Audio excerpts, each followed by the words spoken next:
There are over 100 instances in the New Testament when the words one another are used, strongly suggesting that being a follower of Christ is not a solitary pursuit, but a team game.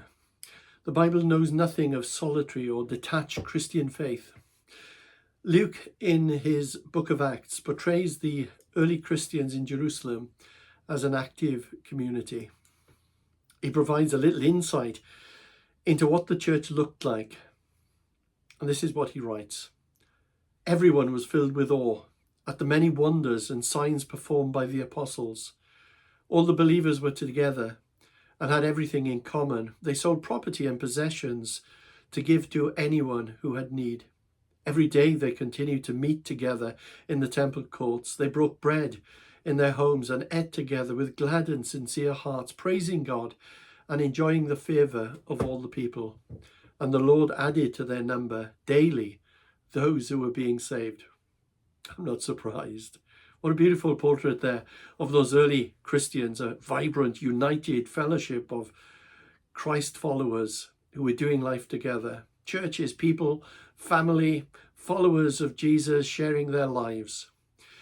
In recent weeks, we've reflected on the words love one another and serve one another and forgive one another. Each study being challenging in its own way. And today I'm going to reflect on the phrase, encourage one another. Let me provide a few examples for you from the New Testament. In 1 Thessalonians chapter 5, therefore encourage one another and build each other up, just as in fact you are doing. It seems that Paul was encouraged because the Christians in Thessalonica were encouraged. They just needed to keep on building each other up.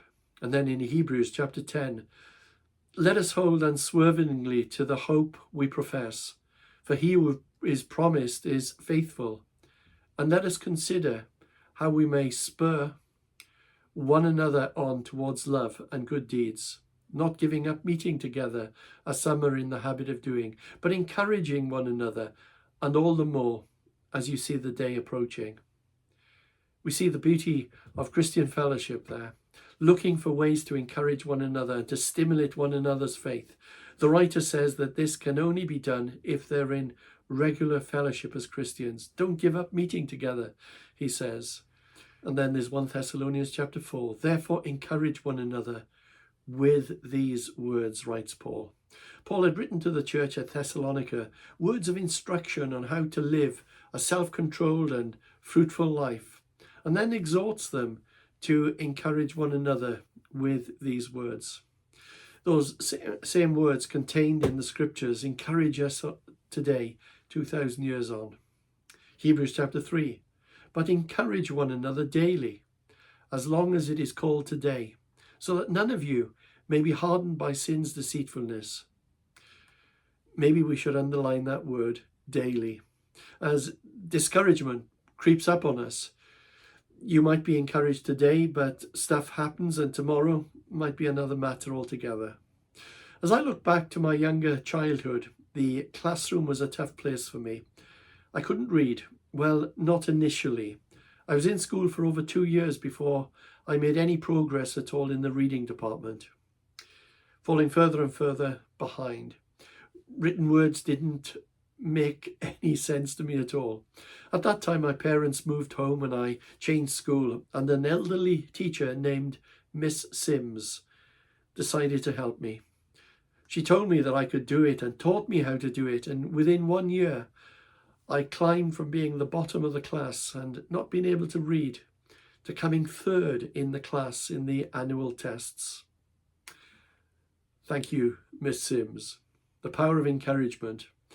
And as I look back over my life, I really thank God for all those people like Miss Sims who spoke words of encouragement, words of life to me. Why do we need encouragement? Answer, because we're all human. And we all get discouraged and demotivated and disillusioned because life can be pretty hard on times.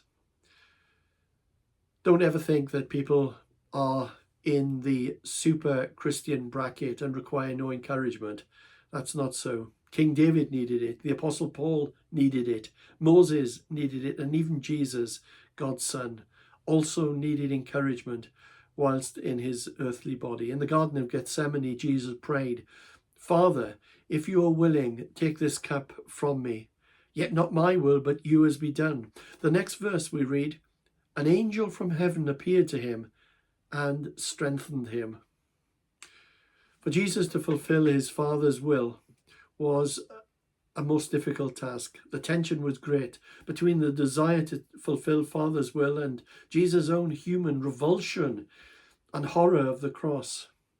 And as we seek to do God's will on earth, we can become discouraged too. And in those times of discouragement, God doesn't often send angels of the celestial kind to us. The ones he sends more often than not are those of the human kind. That is, people, flesh and blood people, people like you and me, imperfect people, just as we are. And we can become God's agents to bring life and hope and encouragement to others. I was gripped this week by a verse in 1 Samuel.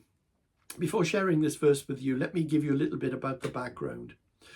David, Israel's king in waiting, a man who had been called by God to be king and had been privately anointed by Samuel the prophet. But Saul was still king. Saul was a man with a serious anger problem and was utterly paranoid about David. David was faithful and courageous servant of the king, yet was made to become a fugitive in his own land. That must have been so difficult for him. Anointed to become the next king, yet the present king was trying his best to kill him. Enter Jonathan, son of Saul, who was David's best friend. And despite his father's evil actions, Jonathan was a friend who willingly acknowledged that David was to be the next king of Israel. He brought hope to David's despair, support in his weakness, and help in his trial. The verse, 1 Samuel 23, verse 16, states, "And Saul's son Jonathan went to David at Horesh and helped him find strength in God." What a wonderful verse. In the King James Version, "And Jonathan, Saul's son, arose and went to David in the wood and strengthened his hand in God." And again, what a lovely turn of phrase that is, strengthen his hand in God. And when I read that phrase, I couldn't help but think of another story in the Old Testament. In Exodus chapter 17, we read of Moses standing on a mountain. And when Moses held his hands high, the Israelites were winning the battle in the valley against their enemy, the Amalekites. However, when tiredness caused him to lower his hands, the enemy started winning the battle. And then we read that Aaron and Hur came to Moses, one at each side, to prop his hands up until the battle was won. What a great picture that is. What Aaron and Hur did in the physical, Jonathan did to David in the spiritual and the emotional. Aaron and Hur held Moses' hands up physically, and the battle was won. Jonathan held David's hands up spiritually and emotionally and helped him win through. He strengthened his hand in God. Another question: how did he strengthen his hand? What was the great secret? Well, very simply, Jonathan reminded David that he was to be the next king, and there was nothing that his father Saul could do about it. He also promised David his allegiance, and his words breathed new life and hope into a spiritually exhausted man. This would have enabled David to look at the troubles and remember that it was God who was in charge. And if God is for us, then who can be against us? These words gave David a new perspective. Jonathan reminded David of the promise of God. And there's no greater encouragement we can offer someone than to remind them of the promises of God to us. Aren't people like Jonathan so wonderful? That is, people who come alongside us to encourage us and breathe words of life and hope and faith into spiritually barren people. The New Testament tells of a man from Cyprus named Joseph who did this so effectively. In fact, he did it so well. The early Christians gave him a nickname, and most of you will only know him by his nickname, Barnabas. which means son of encouragement. If you're going to have a nickname, then that's about as good as it gets. There are never too many Barnabases in the church. You can always make room for another Barnabas. As for some of the other New Testament characters, one of them in each church would be enough. Any local church would be far too small for more than one Simon Peter, for instance, not to mention having more than one Thomas or the sons of thunder, James and John. I'd rather bless somebody else's church with some of those guys. But give me as many Barnabases as you like.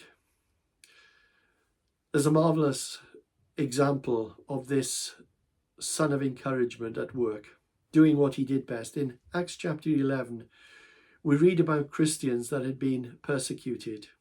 This is what we read. Now those who had been scattered by the persecution that broke out when Stephen was killed travelled as far as Phoenicia, Cyprus and Antioch, spreading the word only among Jews. Some of them, however, men from Cyprus and Cyrene, went to Antioch and began to speak to Greeks also, telling them the good news about the Lord Jesus. The Lord's hand was with them, and a great number of people believed and turned to the Lord. News of this reached the church in Jerusalem, and they sent Barnabas to Antioch. Just catch that. Because of the persecution they suffered, and with their suffering they scattered and they went to the various parts. They proclaimed the good news of Jesus. It says in Acts chapter 11 that the Lord's hand was with them, and a great number of people believed and turned to the Lord. So reports got back to the church in Jerusalem. We need to help them. We need to give them a bit of support and encouragement. Who can we send? Who's the best man for this job? We know. We'll send Barnabas. And then in verse 23 of that same chapter, when he arrived and saw the evidence of the grace of God, he was glad and encouraged them to remain true to the Lord with all of their hearts. You see, encouraging others was in his veins. He was sent by the church at Jerusalem to encourage the persecuted Christians in Antioch. And he encouraged, as he encouraged them, he got encouraged himself at what he saw God doing amongst them. He probably said to himself, I'm so excited and thrilled with what God is doing here. I'm sure that Paul could do with a dose of this too. Seeing God move in this way will be the making of him. I know what I'll do. I'll go down to Tarsus and get him. And that's exactly what he did. We then read, Then Barnabas went to Tarsus to look for Saul. And when he found him, he brought him to Antioch. So for a whole year, Barnabas and Saul met with the church and taught great numbers of people. The disciples were called Christians first at Antioch. Barnabas wanted Saul to be encouraged also. Oh, for more Barnabases in the church. Those whose desire it is to build up, not tear down. Every church needs gossipers, not the negative kind, sowing seeds of disunity and mischief, but the good kind. Hey, guess what? So-and-so got saved today. I prayed for this person, and guess what? I'm witnessing to this person. They're very near now. Do pray for them. Barnabas did not want to keep the blessing for himself. He just wanted to bless others. The world is full of discouragers and discouragement. I knew this guy in South Wales who would always pour pessimism on every happy gathering. He always carried a dark cloud of depression with him. He could see the downside in everything. I might say to him, hi George, not his real name by the way, it's a lovely day today. And he would reply, it's not going to last. The rain is coming tomorrow. And I always felt quite flat after being with him for more than a couple of minutes. And there are many who pull us down, in the workplace, in the school, in the family, who might tell us that we are useless or tell us it can't be done.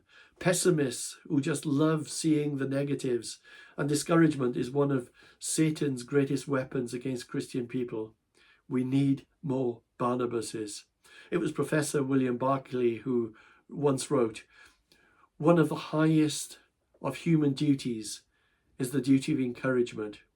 It is easy to pour cold water on their enthusiasm. It is easy to discourage others. The world is full of discouragers.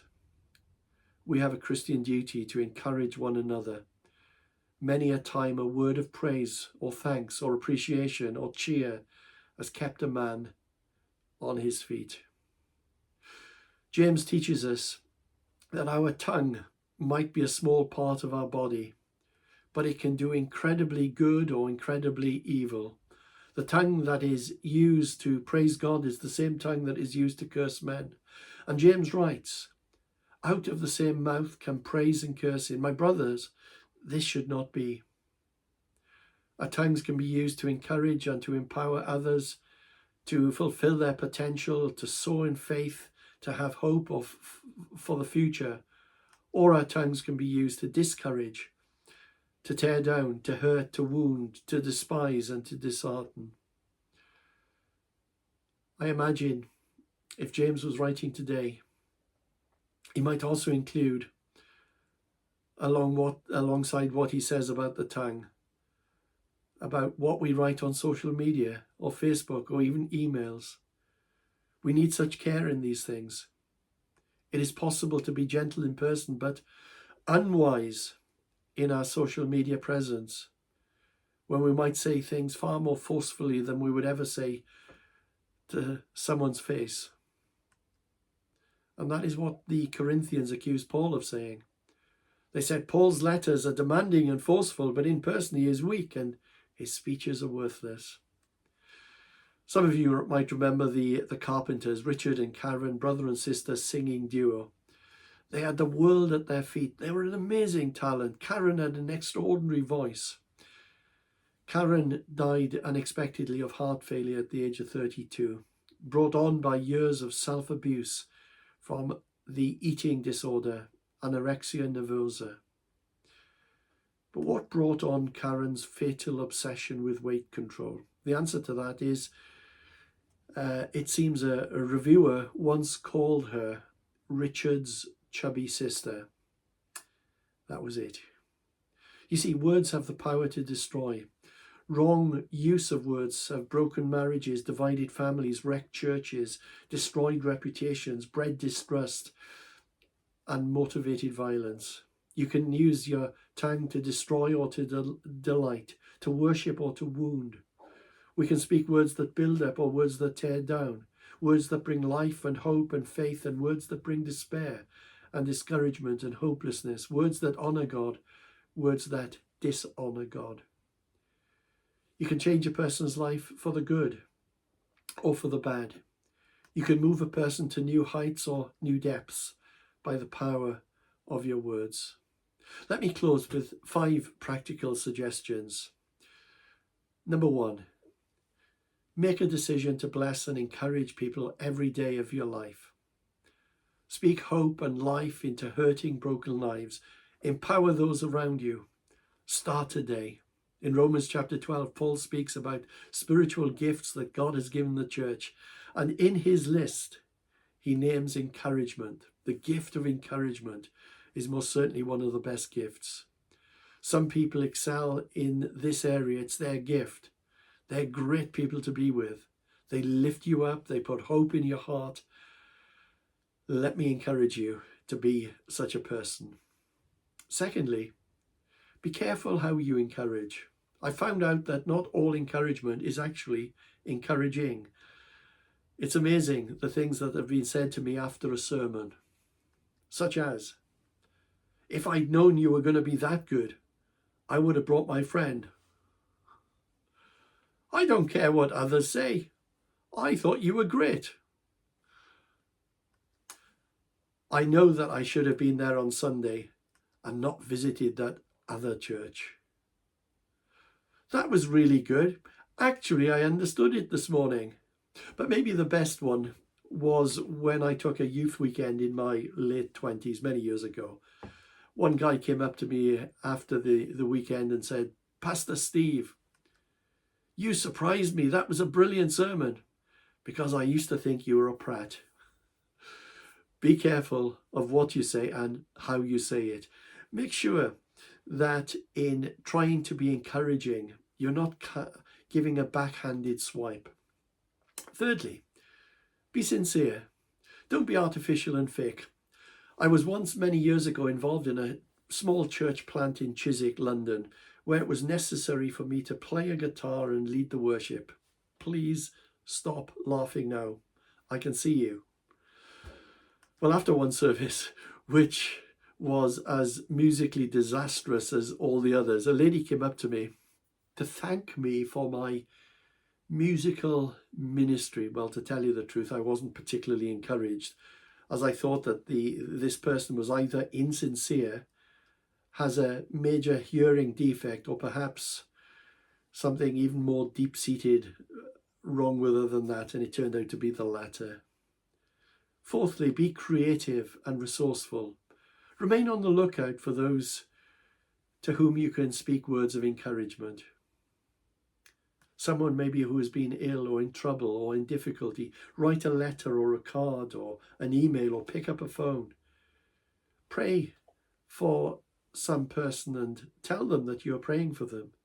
Pray for the Lord to show you who you need to get in touch with and encourage. And it may surprise you which way the Lord answers that prayer. And fifthly, before you speak, think. That is, I use the word think as an acronym. Ask yourself, is it T, true? Is it H, help? Is it I, inspiring? Is it N, necessary? And is it K, kind? And if you ask yourself those 5 questions, you might not say what you were going to say, or write what you were going to write. The encourager is often as blessed as the person that they're seeking to bless. It's a kind of reciprocal arrangement. So, as Jesus said to his disciples, now that you know these things, you will be blessed if you do them. And I hope and pray that you will be blessed and be a blessing to many. God bless.